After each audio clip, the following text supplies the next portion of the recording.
Welcome back to the shadows, where the truth isn't just spoken, it is unearthed.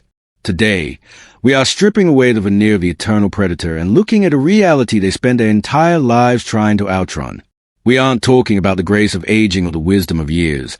We are talking about the slow-motion collision between a fragile ego and the unyielding hands of time. What happens when a mask begins to crack not from a single blow, but from the sheer weight of its own deception? For the narcissist, aging isn't a natural process. It is an existential threat, a silent alarm ringing in a room they can no longer escape. Picture a kingdom built entirely on mirrors, where every reflection must be perfect to sustain the life of the king. But as the sun begins to set, the glass starts to warp, and the reflections become unrecognizable. This is the beginning of the end for the narcissistic personality. They have spent decades trading in the currency of beauty, status, and physical vitality, but those assets are depreciating by the second. The big haunting question that keeps them awake in the dead of night is simple yet devastating. Who am I when I can no longer command the room? When the charisma fades and the power withers, what is left beneath the surface? You've seen them in their prime.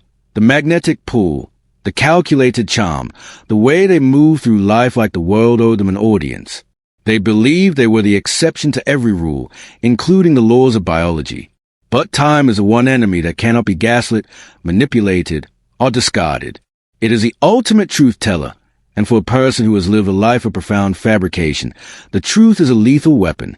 As we dive into the psychological autopsy, prepare yourself to see the predator in a way they never wanted to be seen, vulnerable, desperate, and terrifyingly alone. The aging narcissist is like a ghost haunting their own life, desperately trying to reenact a play that has long since closed its curtains. They look in the mirror and see a stranger, an interloper who has stolen their youthful weaponization of self. This isn't just about wrinkles or gray hair. It's about the loss of the narcissistic supply that once flowed so freely. The younger, vibrant sources of admiration have moved on, and the new generation is unimpressed by their outdated tactics. The walls are closing in, and the air is getting thin. This is where the psychological warfare shifts from the external world to the internal void. We must understand that the narcissist does not age like a normal human being. Most people find peace in the transition, trading the fire of youth for the warmth of legacy and connection. But the narcissist has no legacy, only a trail of scorched earth and broken hearts. To them, aging is a personal insult, a cosmic betrayal by a universe they thought they controlled. They become more entrenched in their delusions, more aggressive in their demands, and more paranoid about their declining influence. It is a slow-burn horror story where the protagonist is also the monster, trapped in a decaying mansion of their own making. Imagine the terror of realizing that your specialness was actually a temporary loan from youth. All those years of feeling superior, of looking down on the common people, were built on the shaky foundation of physical presence and social utility. Now, as the spotlight dims, the narcissist realizes they never bothered to develop a soul. There is no inner life to sustain them, no genuine hobbies, no deep-seated empathy to keep them company in the quiet hours. There is only the hunger, the same bottomless, knowing hunger for validation. But now, there is no one left to feed it. This is a moment when the grandiosity turns into bitterness. The charm that once felt like a warm breeze now feels like a desperate, chilling wind. They begin to weaponize their age, using perceived frailty as a new tool for manipulation. If they can no longer be admired for their strength, they will be feared for their misery. They become the professional victim, a role they play with haunting precision. It is a calculated pivot intended to force the world to remain under their thumb, even as their grip begins to slip. The stakes have never been higher, and the tactics have never been darker. In this documentary of the psyche, we are observing the final act of a lifelong masquerade. The narcissist is realizing that the audience has left the theater, yet they are still on stage, screaming their lines into the darkness. They are terrified of being forgotten, of becoming irrelevant, of being just another face in the crowd. To a narcissist, being ordinary is a fate worse than death. It is the ultimate humiliation. And as the clock ticks, that humiliation becomes an inescapable reality that they must face every single morning when they open their eyes. Why does this matter to you? Because the aging narcissist is at their most dangerous when they are at their most desperate. They are like a cornered animal, willing to tear down everything and everyone around them just to feel a flicker of the power they once held. Understanding this trajectory is your shield. It allows you to see the pathetic nature of their rage rather than being victimized by it. It reveals the hollow core of their existence, showing you that the person who tried to destroy you is ultimately being destroyed by the very nature of time itself. So, let us pull back the curtain on the final chapter of the narcissistic life cycle. We are going beyond the surface-level tantrums and into the deep, dark psychological machinery of the aging ego. This is a journey through the ruins of a life built on lies, where the only thing left confront is a silence. Stay with me, because what we are about to reveal is a secret knowledge that changes how you view your past, your present, and the ultimate justice that time provides. The predator is running out of time, and the truth is finally catching up. To understand the collapse, we must first analyze the internal architecture of the narcissist mind. They operate on a deficit of object constancy, meaning they cannot maintain a stable sense of self without external feedback. As they age, this deficit becomes an abyss. When they were young, the world was a mirror reflecting their brilliance. Now, the world is a window looking out at someone they don't want to see. Their internal dialogue shifts from, "I am the best," to, "Why isn't everyone acknowledging I'm the best?" This subtle shift marks the beginning of a profound psychological unraveling. The narcissist's ego is a parasite that requires constant, high-quality supply, admiration, fear, or intense attention. In their youth, this supply was easy to harvest. But as a narcissist ages, the quality of their supply diminishes.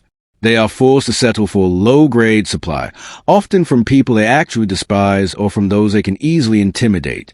This creates a cycle of self-loathing. They hate that they need people they consider beneath them, and they punish those people for being the only ones left. The internal chaos is like a storm trapped in a glass jar, vibrating with invisible tension. Viscerally, the aging narcissist feels like an architect standing in a building where the foundation is turning into sand. They try to renovate their image through plastic surgery, younger partners, or increasingly exaggerated stories of past glory. But these are just temporary patches on a structural failure. The core fear, the mortality of the ego, is a psychological phantom that follows them into every room. They are not afraid of death in the spiritual sense. They are afraid of the cessation of their own legend. They are terrified that the book will close and there will be nothing but blank pages. This stage is characterized by narcissistic mortification, a state of intense, prolonged shame that they cannot process. Because they lack the tools for self-reflection, this shame is immediately converted into narcissistic rage. This isn't just anger. It is an eruptive, scorched earth fury designed to deflect any realization of their own decline. They blame their children, their ex-spouses, the government, and the unfairness of life. Everyone is a scapegoat for the one thing they cannot control, the fact that they are no longer the center of the universe. Their cognitive empathy, which they once used to manipulate others with surgical precision, begins to fail. They become sloppy in their gaslighting. The lies become more transparent, the manipulations more heavy-handed and obvious. It's like a magician whose hands have become shaky. You can see the card up the sleeve, and the illusion is ruined. This loss of finesse is deeply frustrating to them, leading to even more frequent outbursts. They are losing the very tools that allowed them to survive in a world of social hierarchies. Consider the metaphor of a decaying lighthouse. It still flashes its light, but the glass is stained and the bulb is flickering. It no longer guides anyone to safety. It only warns of a shipwreck. The aging narcissist is that lighthouse. They still demand to be the focal point, but they no longer offer anything of value to those around them. Their presence becomes burdensome, an obligation rather than an attraction. The psychological toll of realizing they are now a burden is something the ego cannot compute, leading to a total fracture in their reality. They often retreat into a golden age of the past, a period where they were truly powerful. They tell the same stories over and over, each time adding more layers of fabrication to make themselves seem more heroic. These stories are life rafts in a sea of irrelevance. If you challenge these narratives, you aren't just correcting a fact, you are attempting to drown them. This is why they react with such vitriol to the truth. To the aging narcissist, the truth is a death sentence, and they will fight it with every ounce of their remaining strength. Their social circles begin to shrink, not just because people die, but because people finally get tired of the drama. The empathic individuals they once exploited have either healed and left or have been completely drained. The narcissist is left with flying monkeys who are just as broken as they are, or they are left in total isolation. This isolation is a narcissist's greatest nightmare. Without an audience, they cease to exist in their own minds. The silence is not peaceful. It is a deafening roar of their own inadequacy. They become obsessed with legacy, but in a twisted, controlling way. They try to use their will, their money, or their remaining influence to dictate how they will be remembered. It's a final attempt to reach out from the future and grab the throats of those they leave behind. They want to ensure that even in death, they are still the primary topic of conversation. This obsession is a clear sign of their internal collapse. They are trying to solve an internal problem with an external, posthumous solution. The psychological breakdown of the aging narcissist is a masterclass in the consequences of a life without depth. They have spent decades building a skyscraper with no elevator and no stairs, only an external facade. Now that they can no longer climb the outside, they are trapped on the ground floor, looking up at the empty height of their own ambition. It is a sterile, cold, and hollow existence, and the realization of this hollowness is a secret knowledge they try to hide behind a mask of increasingly bitter arrogance. There comes a moment in the life of every narcissist when the power shift occurs. It is usually subtle at first. A child refuses to be guilt-tripped, a colleague ignores a demand, or a doctor speaks to them with clinical indifference rather than specialized awe. This is a turning point. The narcissist realizes, with a jolt of pure adrenaline and fear, that their social gravity has vanished. They are no longer the heavy object around which everything else orbits. They have become a satellite, drifting away into the cold dark of the social periphery. When this shift happens, the narcissist enters a phase of hypervigilant control. Since they can no longer rely on charm, they turn to calculated frailty. They begin to exaggerate illnesses, create medical emergencies, or feign a sudden, dramatic decline in health. This is a strategic move to regain the center of attention. They are essentially saying, if you won't love me for my strength, you will serve me for my weakness. It is a psychological trap designed to exploit the empathy of their survivors one last time. This is a plot twist in their life story. The predator, who once hunted with pride and vigor, now hunts through pity. It is a jarring and grotesque transformation. They might call you in the middle of the night claiming chest pains, only to be perfectly fine when you arrive, spending the next 3 hours criticizing your life choices. The illness was just a hook. The critique was a meal. They are desperately trying to re-establish the hierarchy where they are the judge and you are the defendant. But here's the shift. The audience is no longer buying the act. The adult children, the former friends, the people who have been burned for decades, they see through the emergency. The no-contact or grey rock strategies start to become the standard response from the world. This is a narcissist's twilight zone. They are screaming fire in a crowded theater, but everyone is just calmly walking to the exits, ignoring the screams. The loss of the ability to evoke a reaction is the ultimate defeat. In response to this loss of control, the narcissist often undergoes a personality hardening. The traits that were once mildly annoying become pathological. The stinginess becomes total financial hoarding. The criticism becomes constant verbal abuse. The self-importance becomes a delusional belief in their own historical significance. They are doubling down on their worst traits because they have no other tools left in the shed. They are a one-trick pony whose trick has stopped working, so they just do it louder and more violently. They may also attempt a final hoof, a desperate move to sabotage the happiness of those who have moved on. If they see you thriving in your own life, free from their shadow, it acts as a reminder of their own decay. They might try to start family feuds, rewrite the family history to make you the villain, or try to alienate your children from you. It is a scorched earth policy. If they cannot own the kingdom, they will burn it to the ground so no one else can enjoy the view. This turning point is often marked by a public meltdown. Because they can no longer maintain the mask in private, it starts to slip in public settings, at restaurants, in stores, or at family gatherings. The charming person everyone thought they knew disappears, replaced by a bitter, entitled, and erratic individual. People start to whisper. The reputation they spent a lifetime protecting begins to dissolve in real time. This is a moment they become the eccentric or the difficult one, terms that are death to a narcissist's ego. They begin to experience anhedonia, the inability to feel pleasure from anything. Since their pleasure was always derived from external validation, and that validation is gone, They are left in a sensory wasteland. Food doesn't taste good, hobbies are boring, and travel is just a chore. They sit in their homes, surrounded by things they bought to impress people who no longer visit. The silence of the house is a physical weight, a reminder that they traded genuine connection for collection of hollow trophies. The psychological plot twist is that the narcissist becomes their own victim. All the gaslighting they did to others has left them unable to trust their own reality. All the isolation they impose on others has become their own cage. They are living in the hell they created for everyone else, but they are the only ones left in it. It is a cinematic irony of the highest order, the master manipulator who has finally manipulated themselves into a corner with no exit. As we close this chapter on the turning point, realize that this is not a phase they pass through. It is the new plateau. This is where they will stay until the end, raging against the dying of the light, but with a voice that is increasingly hoarse and ignored. The power has shifted. The victim has become the observer, and the narcissist has become the specimen. The secret knowledge is that their power was always a gift from you, your attention, your fear, your effort, and once you take it back, they are nothing. We are now entering the collapse zone. This is a stage where the narcissist's ego is no longer just wounded, it is hemorrhaging. The social consequences of a lifetime of abuse finally come to you. Think of it as a karmic debt collection. The children they triangulated now have their own families and have set hard boundaries. The friends, who were really just acquaintances, have long since drifted away.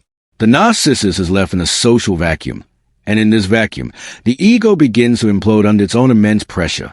The internal panic is visceral. They might spend hours on social media, desperately seeking validation from strangers, or stalking the lives of their former victims to see if they are winning. If they see you happy, it triggers a narcissistic injury, so deep it manifests as physical pain. They cannot understand how the world continues to turn without them at the helm. This is an unraveling, where the distinction between their fantasy world and the harsh reality becomes impossible to maintain. Their environment often reflects this collapse. A once immaculate home might become cluttered or neglected, or conversely, it might become a sterile museum of their past. They surround themselves with relics, old photos, awards, mementos of a time when they mattered. They are living in a graveyard of their own ego. Every object is a reminder of a supply source that has run dry. The atmosphere is heavy with a scent of stagnation and unacknowledged regret. This is when we see the somatic collapse. The narcissist, who always viewed a body as a tool or weapon, now finds that weapon turned against them. Minor health issues are magnified into deathbed scenarios to garner sympathy, but the true tragedy is that they are genuinely falling apart. The stress of maintaining a lifelong lie has a physiological cost. Their nervous system is shot from decades of high cortisol fight-or-flight manipulation. They are literally being consumed from the inside out by their own toxicity. The internal monologue of a narcissist during this collapse is a horror movie. It is a constant loop of bitterness, blame, and why me?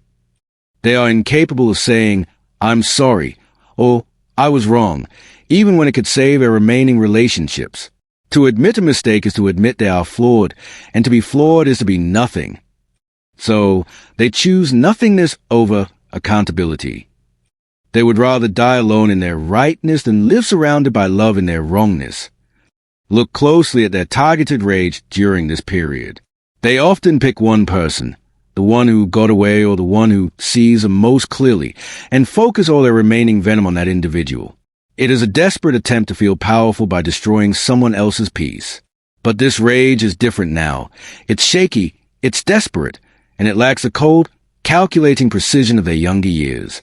It is the death throes of the ego, a final, ugly display of a vanishing force. They may become the neighborhood terror or the family outcast, known for their lawsuits, their constant complaints, or their habit of starting fights over nothing. They are trying to leave a mark on the world, but the mark they are leaving is a stain rather than a legacy. They are becoming a cautionary tale, the person people point to when they talk about what happens when you don't heal. Their life has become a blueprint for how to end up with nothing, despite having everything. The psychological consequence of this is chronic emptiness. Normal people fill their lives with meaning, but the narcissists only ever fill their life with noise. Now that the noise has stopped, the emptiness is all that's left. It is a profound, echoing void that no amount of television, food, our petty arguments can fill. They are the living dead, moving through a world they no longer understand, waiting for a rescue that they have already sabotaged 1,000 times over. They often experience paranoia. They believe people are talking about them, plotting against them, or enjoying their downfall. And the darkest part is, they aren't entirely wrong. People are talking about the relief of being away from them. People are moving on. The narcissist's fear of being discarded has become a self-fulfilling prophecy. They discarded everyone who ever loved them. And now, the universe is simply returning the favor. It is a brutal, mathematical balance of the scales. As the collapse intensifies, the tone of their existence becomes one of brutal truth. The mask is gone, not because they chose to take it off, but because they no longer have the strength to hold it up. What is left is a raw, shivering, and incredibly angry false self that is finally being forced to look into the abyss. There is no cinematic redemption here. There is only the consequence of a life lived in total opposition to the truth. The collapse is final, and the ruins are silent. We reach the end of the road. The final truth about the aging narcissist is not that they are a monster to be feared, but a tragedy to be understood and then released. The final truth punch is this: their greatest punishment is not your revenge, not your anger, and not your justice. Their greatest punishment is being themselves. They have to live every remaining second inside a mind that is a prison of insecurity, a heart that is a desert of loneliness, and a soul that is a vacuum of meaning. You might feel a flicker of pity for them, and that is because you are a human being with empathy.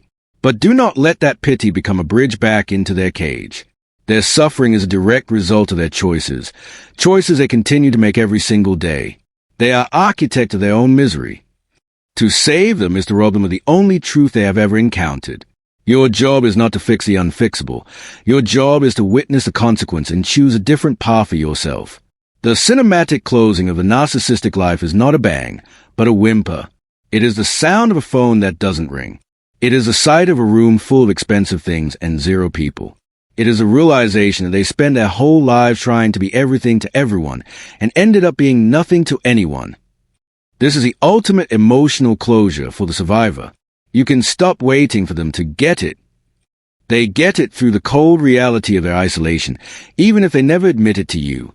Empowerment comes from the realization that you are no longer a character in their play. You have walked out of the theater, and you are building a life in the sunlight.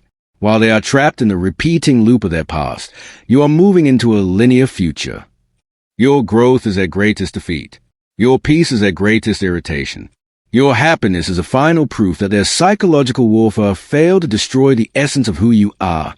Let the image of the aging narcissist serve as a mirror of contrast. Look at their bitterness and choose gratitude. Look at their isolation and choose connection. Look at their lies and choose radical honesty. They are your anti-mentor, showing you exactly who not to be. The trauma they inflicted on you was meant to make you like them, hollow, guarded, and cruel. But by healing, you are breaking the cycle. You are winning a war they didn't even know you were fighting. As they fade into the background of your life, you will notice that the triggers lose their power. The memory of their voice becomes a dull hum. The fear of their judgment becomes a shrug. This is psychological sovereignty. You have reclaimed the territory of your own mind. The narcissist, in their aging and decay, has become irrelevant. And irrelevance is the one thing they could never survive. By simply moving on, you have delivered the most aggressive blow possible to their ego. Think of this as a final exposure. The secret knowledge is out. The predator has been deconstructed. The mystery of their power has been revealed as a simple, desperate trick of light and shadow.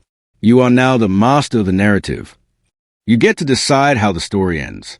And the best ending isn't a confrontation. It's a quiet, profound turning away. You are turning your back on the ruins and walking toward a horizon they can never reach. The healing is not a destination. It is the act of walking away. Every step you take toward your own joy is a mile away from their influence. Do not look back to see if they are watching. It doesn't matter if they are. Whether they are fuming in their armchair or plotting their next emergency, it has nothing to do with you. You are narcissist-proof now. You have seen the end of the movie, and you know how it turns out. There is no need to stay for the credits. We close this chapter with a sense of dramatic finality. The cycle is broken. The mask is shattered. The truth has been spoken in the dark, and the light is finally starting to break through. You are the survivor, the warrior, the one who stayed human in the face of the inhuman. The aging narcissist is a ghost of a past that no longer owns you. Take a deep breath. The air is clearer here, far away from the toxic fumes of the narcissistic ego. Remember this, and let it be the anchor for your soul as you move forward into your own beautiful, authentic life. The narcissists spend their life trying to be a god, only to realize in the end that they were always just a man, alone in a room full of mirrors that finally stopped lying back.